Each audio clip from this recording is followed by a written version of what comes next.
Hello and welcome to Innovative Learning Process. Now we will take the third part of polity section. Article 265 अनुच्छेद 265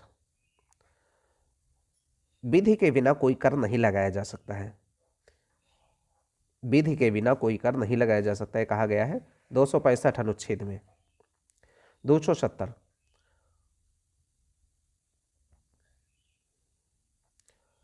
उन करों का वर्णन है जो केंद्र के द्वारा लगाए जाते हैं और एकत्र किए जाते हैं, लेकिन राज्यों और केंद्र के बीच में उनको बांटा जाता है। ये अनुच्छेद 270 में उन करों का वर्णन है जो केंद्र के द्वारा लगाया जाता है और एकत्र किया जाता है, लेकिन राज्य और केंद्र के बीच में उनको बांटा जाता है। 301 अंतरराज्यीय व्यापार।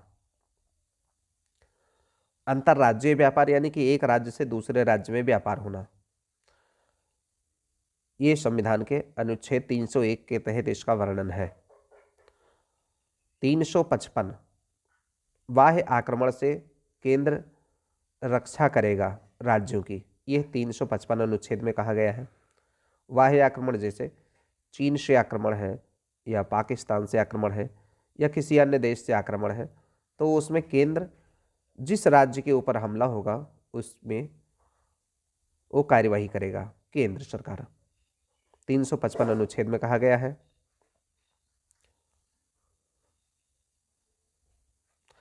आपात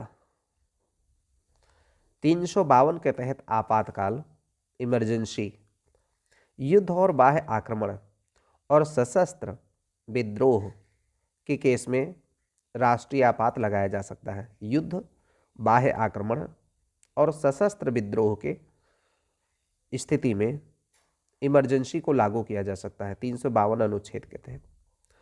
इसमें आंतरिक अशांति के आधार पर आपात को लागू नहीं किया जा सकता है। केवल युद्ध और बाह्य आक्रमण और सशस्त्र विद्रोह के स्थिति में आपातकाल लागू किया जा सकता है, आंतरिक अशांति के मामले में नहीं। 359 फंडामेंटल राइट्स के क्रियान्वयन पर स्थगित करने की बात करता है 359 अनुच्छेद। 20-21 को छोड़ करके, अनुच्छेद 20 और 21 को छोड़ करके इसमें 359 में प्रवर्तन का अधिकार निलंबित होता है, ना कि अधिकार, यानी कि वे अधिकार जीवित रहते हैं केवल उनका इम्प्लीमेंटेशन नहीं होता है 359 के तहत।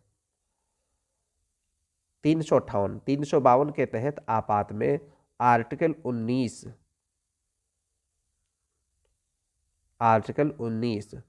के जो फंडामेंटल राइट्स हैं वे अपने आप निलंबित हो जाते हैं। अनुच्छेद 358 के अनुसार 352 अनुच्छेद के तहत लगे हुए राष्ट्रीय आपात में आर्टिकल 19 के जो फंडामेंटल राइट्स हैं वे अपने आप निलंबित हो जाते हैं, लेकिन 359 में इसके विपरीत स्थितियां हैं। 359 में अपने आप अधिकार निलंबित नहीं होते हैं, बल्कि उनका प्रवर्तन रोका जाता है, इम्प्लीमेंटेशन उनका रोका जाता है, और वो भी 20 और 21 को छोड़ करके जिनके बारे में राष्ट्रपति ने अपने आदेश में वर्णन किया है उनके लिए। 356 न्यायिक पुनरावलोकन। राष्ट्रपति शासन का सुप्रीम कोर्ट कर सकता है। 2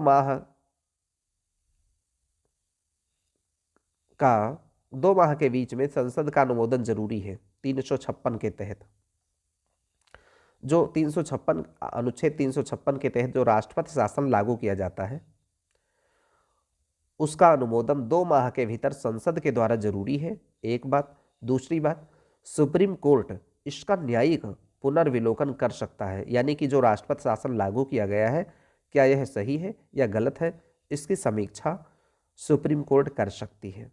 और अगर गलत पाया जाता है, मैलाफाइड अप्रोच से अगर किया गया है, तो उसको नल एंड वाइड किया जा सकता है सुप्रीम कोर्ट के द्वारा राष्ट्रपति शासन को। राष्ट्रपति का आपात अधिकार संविधान के साथ धोखा है। केएम नाम्बियार ने कहा है। ये राष्ट्रपति का आपात अधिकार संविधान के साथ धोखा है, ये के.एम. नाम्बियार ने कहा है। वित्तीय आपात का अनुमोदन 2 माह के भीतर होना चाहिए। 360 के तहत जो वित्तीय आपात है, फाइनेंशियल इमरजेंसी है, इसका अनुमोदन संसद से 2 माह के भीतर होना चाहिए। वित्त आयोग और प्लानिंग कमीशन का विलय का प्रस्ताव किया था एम.बी. माथुर ने।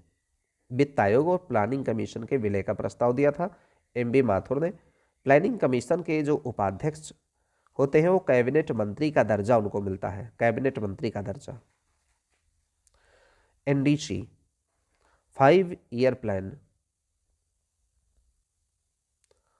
के अनुमोदन का कार्य करता है। अध्यक्ष इसके प्राइम मिनिस्टर होते हैं। 6 अगस्त 1952 को इसकी स्थापना हुई थी। 5 ईयर प्लान यानी पंचवर्षीय योजनाओं के अनुमोदन का कार्य एनडीसी। अध्यक्ष प्राइम मिनिस्टर। 6 अगस्त 1952 को इसकी स्थापना हुई थी। पहला लोकपाल जस्टिस पिनाकी चंद घोष। पहले लोकपाल बने थे जस्टिस पिनाकी चंद घोष।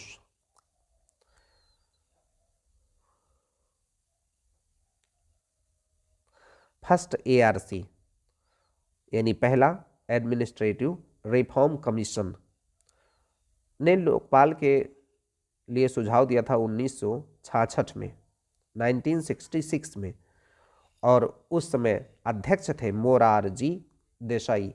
ये फर्स्ट एआरसी के जो अध्यक्ष थे प्रशासनिक सुधार आयोग के, वो थे मोरारजी देसाई। बाद में के हनुमंतैया बने थे। संसद में पहली बार लोकपाल पेश किया गया है 1968 में। 1966 में फर्स्ट एआरसी ने इसका सुझाव दिया था और पहला लोकपाल पेश किया गया 1968 में। यूपी के लोकायुक्त का कार्यकाल 8 साल होता है। 2011 में लोकायुक्त पहली बार उत्तराखंड में बनाया गया। पहली बार लोकायुक्त बना है। लोकायुक्त का पद गठित किया गया है उत्तराखंड में 2011 में, लेकिन वैसे सबसे पहले महाराष्ट्र में बना था। जो 2011 में लोकायुक्त पहली बार बना है वो उत्तराखंड में बना है, लेकिन सबसे पहले महाराष्ट्र में लोकायुक्त के पद का गठन किया गया था, जब ये लोकपाल लोकायुक्त का कानून नहीं आया था, उसके पहले ही। राष्ट्रीय अल्पसंख्यक आयोग को 1992 में संवैधानिक दर्जा दिया गया। राष्ट्रीय अल्पसंख्यक आयोग को 1992 में संवैधानिक दर्जा दिया गया। बोहरा समिति 1993 में, बोहरा समिति 1993 में। यूएन ह्यूमन राइट्स के अनुच्छेद 10 दिसंबर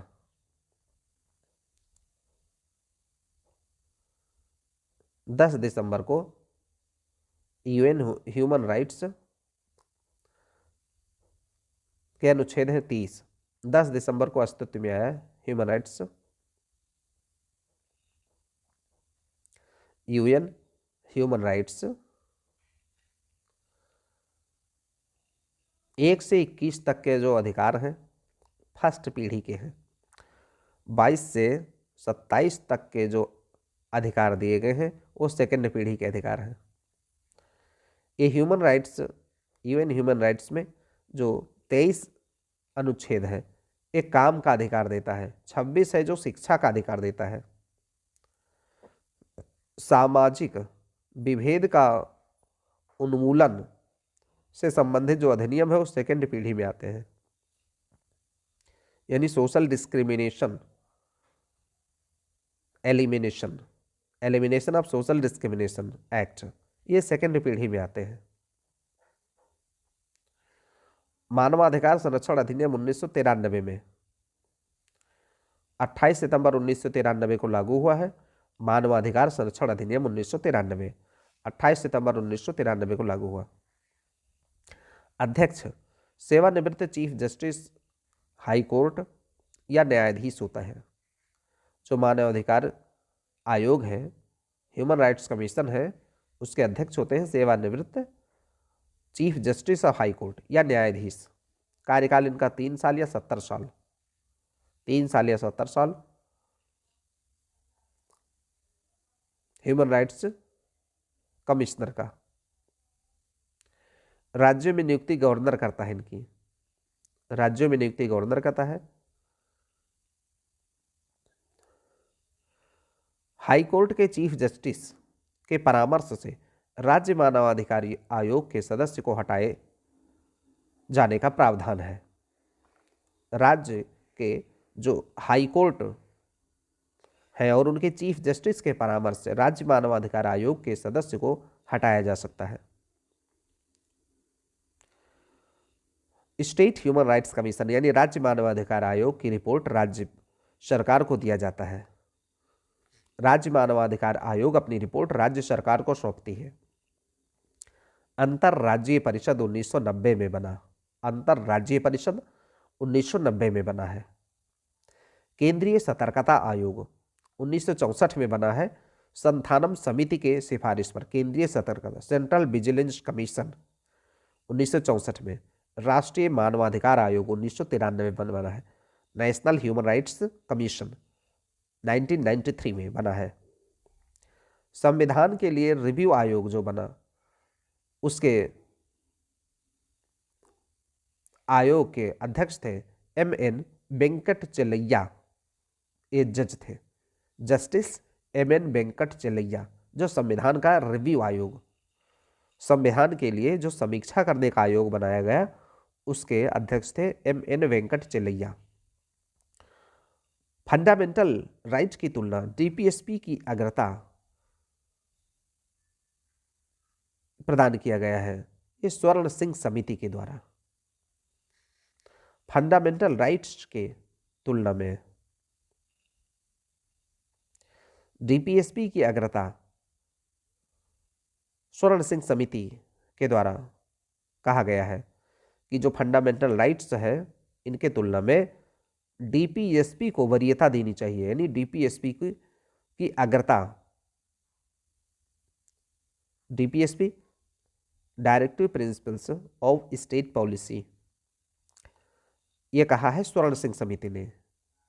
मंडल आयोग की रिपोर्ट 1980 में आई, मंडल आयोग की रिपोर्ट 1980 में आई, OBC से संबंधित। CBI 1963 में बना है, central bureau of investigation.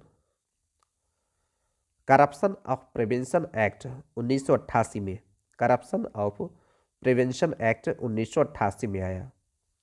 Enforcement directorate 1956 में बना है, प्रवर्तन निदेशालय हिंदी में कहते हैं। एनफोर्समेंट डायरेक्टरेट, प्रवर्तन निदेशालय 1956 में बना है। 315 अनुच्छेद UPSC और UPPSC के गठन की बात करता है। राज्य लोक सेवा आयोग और संघ लोक सेवा आयोग के गठन की बात करता है 315 अनुच्छेद संविधान का। 317 अनुच्छेद में UPSC या PCS के सदस्यों को हटाने का प्रावधान है। 317 अनुच्छेद में UPSC का अध्यक्ष हटाने के लिए संसद की भूमिका नहीं होती है। कदाचार के लिए सुप्रीम कोर्ट जांच करेगी और राष्ट्रपति को देगी। कदाचार के मामले में सुप्रीम कोर्ट जांच करेगी और राष्ट्रपति को अपनी जांच रिपोर्ट देगी। इसमें UPSC के अध्यक्ष को हटाने के लिए संसद की भूमिका नहीं होती है। पहली महिला अध्यक्ष रोज मैथ्यू,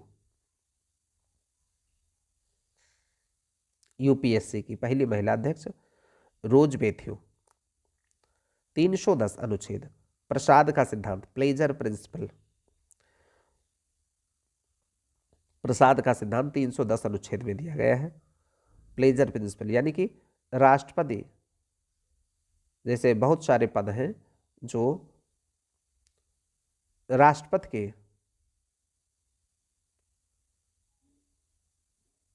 इच्छा पर निर्भर करते हैं कि वो कब तक के उनको पद पे रखना है, उसको कहते हैं प्लेजर प्रिंसिपल। ये 310 में दिया गया है।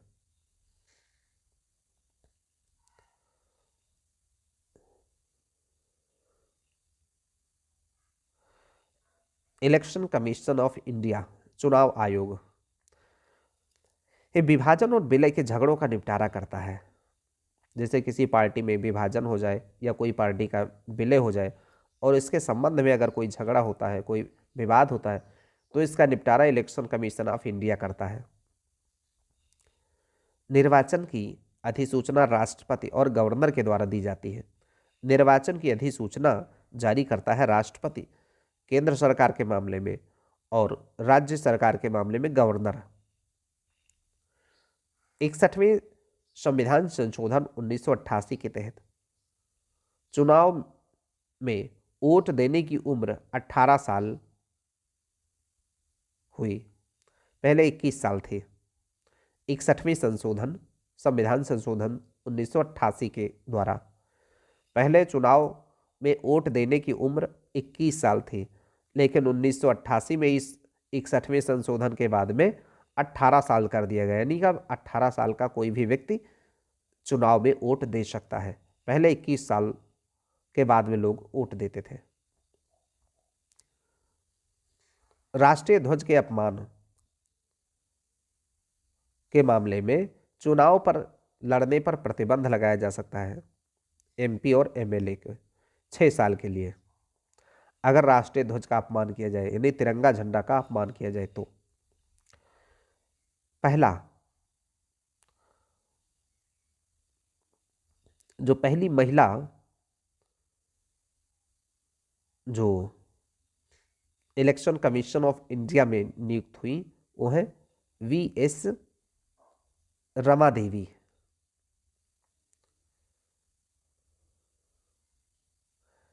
M2 M3 ये वीवीपैट का संस्करण है। M2 M3 VVPAT.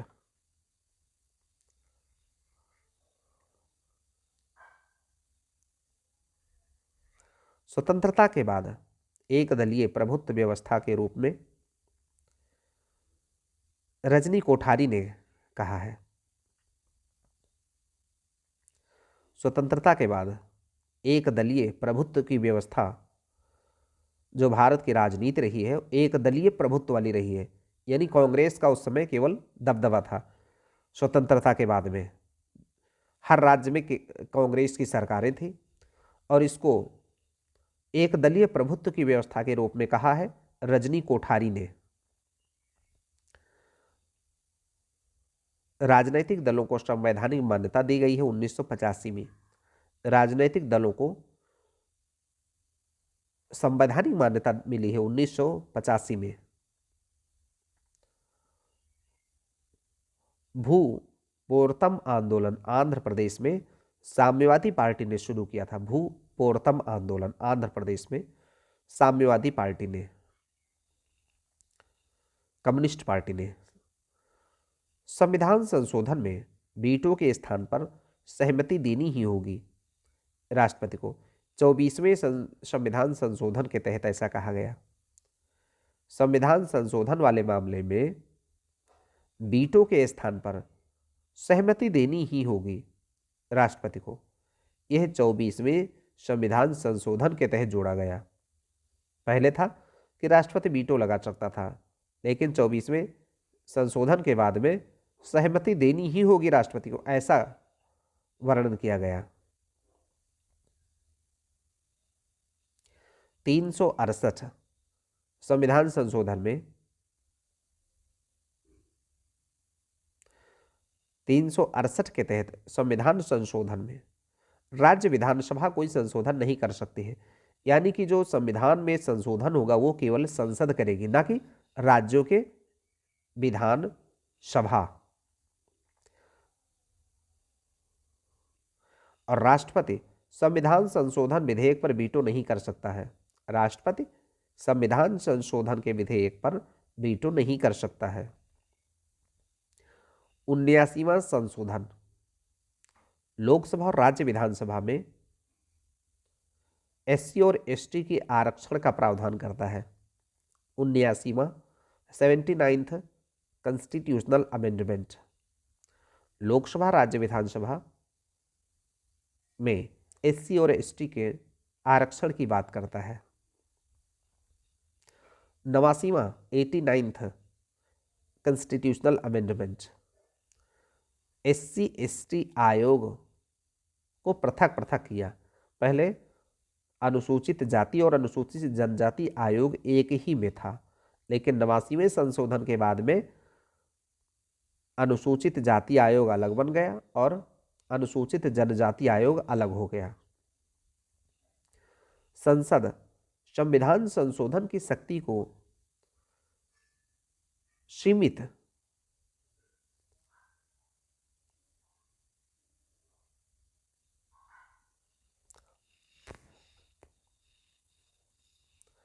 पहली बार संसद के संविधान संशोधन की शक्ति को सीमित किया है गोलकनाथ वर्सेस पंजाब केस में। यानी जो सुप्रीम कोर्ट का डिसीजन रहा है गोलकनाथ वर्सेस पंजाब केस में, इसमें पहली बार संसद के संविधान संशोधन करने की शक्ति को सीमित किया है।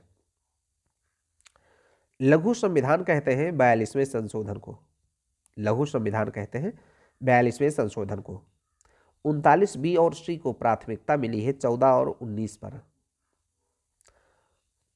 39B और C को प्राथमिकता मिली है 14 और 19 पर। मिनर्वा मिल्स केस 1980 में, सुप्रीम कोर्ट का केस है ये, मिनर्वा मिल्स केस 1980 में। इसमें कहा गया है कि 39B और C ये प्रभावी रहेंगे 14 और 19 अनुच्छेद के ऊपर। यानी कि अगर कोई भी कार्य 39B और C को पूरा करने के लिए कोई भी पॉलिसी या नीति अपनाई जाती है और वह अनुच्छेद 14 और 19 का उल्लंघन करती है तो भी 39B और C के प्रावधान लागू किए जाएंगे। 93वां संशोधन विधेयक जो कि 86वां संविधान संशोधन विधेयक के रूप में पारित हुआ, इसमें 6 से 14 साल के बच्चों को निःशुल्क शिक्षा देने की बात की गई है। 86वें संविधान संशोधन के तहत 6 से 14 साल तक के बच्चों को निःशुल्क और अनिवार्य शिक्षा देने की व्यवस्था की गई है। OBC को 27% आरक्षण देने की बात 93वें संशोधन में की गई है। 93वें 93rd अमेंडमेंट के माध्यम से OBC को 27% आरक्षण प्रदान किया गया है। 97वें संशोधन के तहत सहकारी संस्था के गठन का प्रावधान किया गया है। 2011 में 97th अमेंडमेंट के तहत सहकारी संस्थाओं कोऑपरेटिव सोसाइटीज को संवैधानिक दर्जा दिया गया है। 101वां जो संशोधन है वो GST के प्रावधान को लेके आया है। 101st constitutional amendment is associated with the implementation of GST goods and services tax। 52वां संशोधन दल बदल विरोधी कानून के संबंध में है। दल बदल विरोधी यानी एंटी डिफेक्शन लॉ 52वें संशोधन से लाया गया है कि कोई जिस राजनैतिक दल से कोई व्यक्ति चुन करके आया है वो किसी भी लालच में किसी दूसरे दल में शामिल न हो जाए, इसके लिए कानून बनाया गया है 52वें संविधान संशोधन के द्वारा। 38वां संविधान संशोधन न्यायिक पुनरीक्षण की शक्ति। 38वां संविधान संशोधन न्यायिक पुनरीक्षण की शक्ति।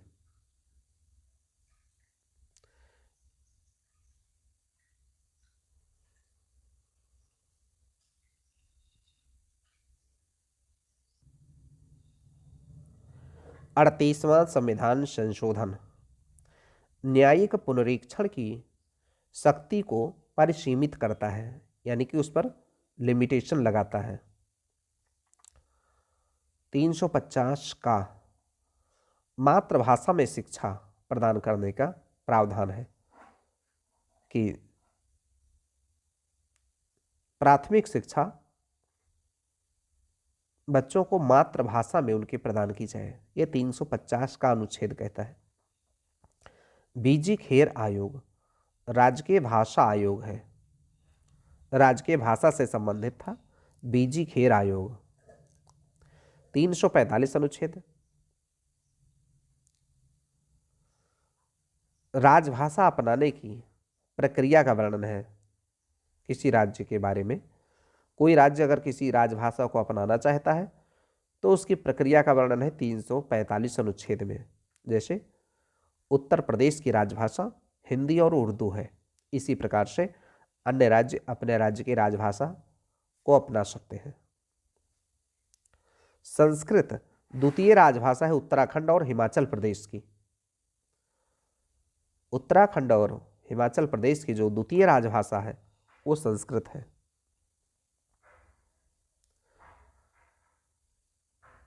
हिंदी भाषी 43.63% और उसके बाद में बंगाली की संख्या है। ब्राहुई द्रविड़ परिवार की भाषा है, बलूचिस्तान में। ब्राहुई द्रविड़ परिवार की भाषा है, बलूचिस्तान में बोली जाती है। 73वां संशोधन अधिनियम 1992 ये लागू हुआ 1993 में। वैधानिक शुरुआत हुई थी 64वें संविधान संशोधन बिल से। 73वां संविधान संशोधन अधिनियम 1992 ये लागू हुआ था 1993 में। पंचायतों से संबंधित है ये, पंचायतों को संवैधानिक दर्जा दिया गया था। अनुच्छेद 43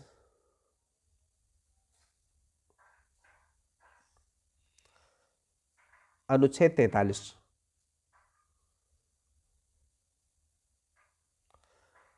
को लागू करने के लिए मनरेगा लाया गया। पंचायती राज समितियां CH हनुमंत राव समिति 1984 में आई। हनुमंत राव समिति ये पंचायती राज से संबंधित समितियां हैं। GV के राव समिति 1985 में आई। हनुमंत राव समिति बनी है 1984 में। GV के राव समिति बनी है 1985 में। अशोक मेहता समिति बनी है 1977-78 में, 1977 टू 1978 यह अशोक मेहता समिति बनी है। LM सिंघवी समिति बनी है 1986 में। पंचायती राज को संवैधानिक स्थिति देने के लिए LM सिंघवी समिति।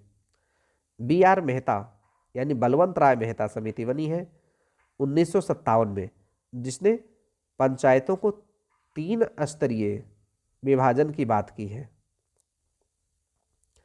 यानी कि जिला पंचायत, खंड पंचायत और ग्राम पंचायत 3 भागों में बांटने की बात की है BR मेहता समिति ने, बलवंत राय मेहता समिति ने 1957 में। PK थुंगन समिति 1988 में बनी है। यह पंचायती राज की समितियां हैं। न्याय पंचायत के गठन की सिफारिश अशोक मेहता समिति ने की थी। अशोक मेहता समिति ने सिफारिश किया कि न्याय पंचायत का गठन किया जाए। पंचायतों को 29 कार्यों को सौंपा गया है। आर्टिकल 243G के तहत पंचायतों को 29 कार्य सौंपे गए हैं, जैसे कृषि की देखभाल करना, जल निकास की व्यवस्था, ग्रामीण सड़क और ग्रामीण जल निकास की व्यवस्था करना, पर्यावरण का संरक्षण करना। इस तरीके से 29 कार्य पंचायतों को सौंपे गए हैं संविधान के द्वारा। 73वें संशोधन का पालन सबसे पहले करने वाला राज्य रहा है मध्य प्रदेश। 73वें संविधान संशोधन यानी कि जो पंचायती राज व्यवस्था लागू की गई 73वें संविधान संशोधन से, उसको सबसे पहले इंप्लीमेंट किया है मध्य प्रदेश में। पंचायती राज व्यवस्था में महिलाओं को 1/3 आरक्षण, 1/3 आरक्षण 243D के तहत दिया गया है। महिलाओं को 1/3 आरक्षण सीटों में 243D के तहत दिया गया है पंचायतों में। बिहार, उत्तराखंड, मध्य प्रदेश, हिमाचल प्रदेश में महिलाओं को 50% का आरक्षण दिया गया है। बिहार, उत्तराखंड, मध्य प्रदेश, हिमाचल प्रदेश में महिलाओं को 50% का आरक्षण दिया गया है पंचायती राज व्यवस्था में। पंचायती राज दिवस 24 अप्रैल को मनाया जाता है। 24 अप्रैल को 20 लाख तक की अगर जनसंख्या है तो मध्यवर्ती पंचायत का गठन नहीं किया जाएगा। 20 लाख तक की अगर जनसंख्या है तो, जब 20 लाख से ज़्यादा की जनसंख्या होगी तो मध्यवर्ती पंचायत का गठन किया जाएगा। क्षेत्र पंचायत का क्षेत्र तय होगा राज्य सरकार के द्वारा। क्षेत्र पंचायत का क्षेत्र तय किया जाएगा राज्य सरकार के द्वारा। खंड जिला पंचायत की सीमा में परिवर्तन, नगर पालिका की सीमा में परिवर्तन, ये सब राज्यपाल की अधिसूचना के द्वारा किया जाता है। खंड जिला पंचायत की सीमा का परिवर्तन राज्यपाल की अधिसूचना के आधार पर किया जाएगा। नगर पालिका की भी सीमा का परिवर्तन राज्यपाल के अधिसूचना के बाद में किया जाएगा। 243 के 243 ZA राज्य निर्वाचन आयोग की बात करता है। राज्य निर्वाचन आयोग नगरीय निकायों के चुनाव से के संचालन के लिए, राज्य निर्वाचन आयोग 243 के 243 ZA ये राज्य निर्वाचन आयोग नगरीय चुनावों के संचालन से संबंधित है। पंचायती राज की संस्थाएं नहीं है नागालैंड और मिजोरम और मेघालय में। नागालैंड, मिजोरम, मेघालय में पंचायती राज की संस्थाएं नहीं है। 243 ZD ये जिला योजना समिति से संबंधित अनुच्छेद है, यानी जिला नियोजन समिति, डिस्ट्रिक्ट प्लानिंग कमिटी। प्रत्येक जिले में एक डिस्ट्रिक्ट प्लानिंग कमेटी बनाई जाती है। यह संविधान के अनुच्छेद 243 ZD में कहा गया है। ब्लॉक पंचायत प्रशासनिक अधिकरण है। ब्लॉक पंचायत प्रशासनिक अधिकरण है। उप प्रभाग स्तर पर जिला परिषद असम में गठन किया जाता है। उप प्रभाग स्तर पर जिला परिषद असम में। मंडल प्रजा परिषद आंध्र प्रदेश, तेलंगाना में मंडल प्रजा परिषद का गठन होता है आंध्र प्रदेश और तेलंगाना में। जनपद पंचायत मध्य प्रदेश में इसका गठन होता है। क्षेत्र पंचायत उत्तर प्रदेश में। तालुका परिषद गुजरात में। आंचलिक परिषद वेस्ट बंगाल में इसका गठन किया जाता है। सहकारी समिति के निदेशकों की संख्या मैक्सिमम 21 हो सकती है। सहकारी समिति के निदेशकों की संख्या मैक्सिमम 21 हो सकती है। पहला जो ओबीसी का आयोग बना था वो काका साहब कालेलकर की अध्यक्षता में बना था। पहला जो ओबीसी का आयोग बना था, ओबीसी के लिए जो पहला आयोग था उसके अध्यक्ष थे काका साहब कालेलकर। एसटी सबसे ज़्यादा मध्य प्रदेश में रहते हैं। एसटी यानी शेड्यूल ट्राइब, अनुसूचित जनजाति की सबसे ज़्यादा जो संख्या है वो मध्य प्रदेश में है। 338 और 338A एससी और एसटी के आयोग से संबंधित है। 338 अनुच्छेद के तहत, SC आयोग यानी कि शेड्यूल कास्ट अनुसूचित जाति के लिए आयोग है 338 अनुच्छेद में। 338A में अनुसूचित जनजाति आयोग का प्रावधान है। SC ST की सूची गवर्नर के परामर्श से राष्ट्रपति घोषित करता है और इसमें संशोधन संसद करती है, यानी राज्य सरकार इसमें कोई संशोधन नहीं कर सकती। SC ST की सूची में गवर्नर के परामर्श से राष्ट्रपति घोषित करता है SC ST की सूची को। 330 अनुच्छेद लोकसभा में SC का आरक्षण यानी कि शेड्यूल कास्ट अनुसूचित जातियों का आरक्षण लोकसभा में अनुच्छेद 330 के तहत दिया गया है। 331 में लोकसभा में एंग्लो इंडियंस को आरक्षण के प्रावधान है। एंग्लो इंडियंस के लिए 331 के तहत लोकसभा में आरक्षण दिया जाएगा। OBC का आयोग बना है 1993 में। चाइल्ड लेबर एक्ट बना है 1986 में। चाइल्ड लेबर एक्ट 1986 में बना है। राइट्स फॉर डिसएबिलिटी दिव्यांगजनों के लिए जो अधिकार का कानून है 1955 में बना है। नेशनल माइनॉरिटी एक्ट 1992 में अल्पसंख्यक लोगों के लिए जो कानून बना है 1992 में बना है। 338B OBC को ये 2018 में जोड़ा गया है।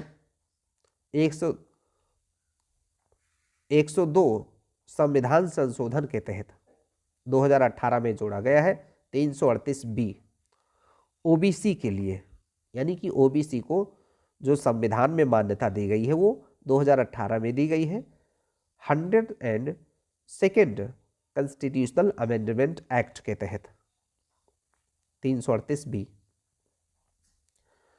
UN दिवस 24 अक्टूबर को मनाया जाता है। संयुक्त राष्ट्र दिवस 24 अक्टूबर।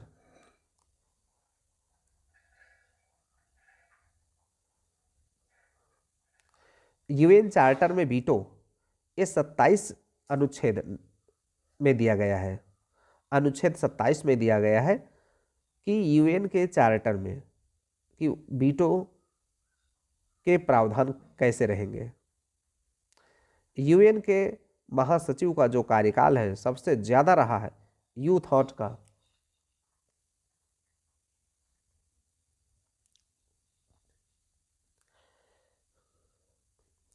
पहले chief justice international court of justice, first chief justice Bharat के जो जज रहे हैं BR राव और नागेंद्र सिंह रहे हैं UN में। ये भारतीय जज रहे हैं। US के राष्ट्रपति चुनाव में पहली प्राइमरी न्यू हैम्पशायर में कुल निर्वाचक 538 होते हैं। US के राष्ट्रपति के चुनाव में जो पहली प्राइमरी होगी वो न्यू हैम्पशायर से शुरू होती है। कुल निर्वाचक होते हैं 538 US के राष्ट्रपति के चुनाव में। प्रेस्लर संशोधन ये क्लिंटन के द्वारा प्रस्ताव पाकिस्तान के खिलाफ था, जिसमें सैनिक सहायता की आलोचना की गई थी, क्योंकि ये कहा गया कि पाकिस्तान को जो एड्स जो सहायता दी जाती है अमेरिका के द्वारा, उसका विकास वो एटॉमिक कैपेसिटी को विकसित करने में करता है। इसलिए क्लिंटन के द्वारा ये प्रस्ताव लाया गया था, प्रेस्लर संशोधन कहते हैं इसे, जिसमें पाकिस्तान की आलोचना की गई थी। चकमा शरणार्थी बांग्लादेश के हैं। चकमा शरणार्थी बांग्लादेश के हैं। CIA